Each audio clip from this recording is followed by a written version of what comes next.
আমার বউ নিয়ে ও চলে গেছে। আমার বোন নাম হয়েছে সোনিয়া বেগম, নিয়ে গেছে সুজন মির্জা। সুজন মির্জা হয় আমার বাড়ির ছেলে, ভাতিজা।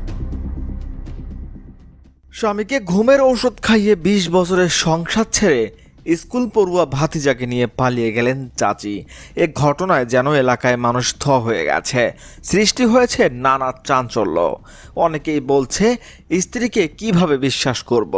২০ বছরের সংসার আর ২ বাচ্চা রেখে হাঁটুর বয়সী বাচ্চার সাথে পালিয়ে গেলেন চাচি। জানা যায়, গত বুধবার রাতে উপজেলার দিননগর গ্রামে এই ঘটনা ঘটে।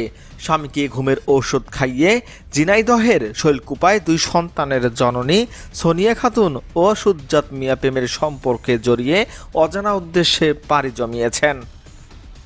সোনা মিয়ার স্বামী দিননগর গ্রামের আকমল শেখ জানায়, একই উপজেলার বৃত্তিপাড়া গ্রামের ইসরায়েল শেখের মেয়ে সোনিয়ার সাথে পারিবারিকভাবে ২০ বছর পূর্বে বিয়ে হয়।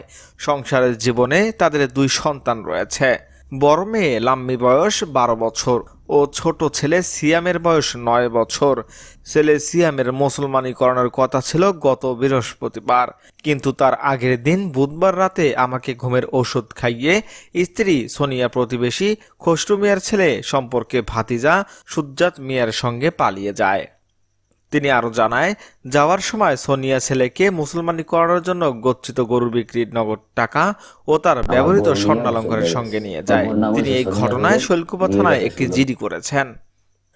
দর্শক, চাচি কিভাবে একজন ভাতিজার সাথে পালাতে পারলেন, তাও আবার ২০ বছরের সংসার করা স্বামীকে রেখে? রয়েছে ২টি সন্তানও।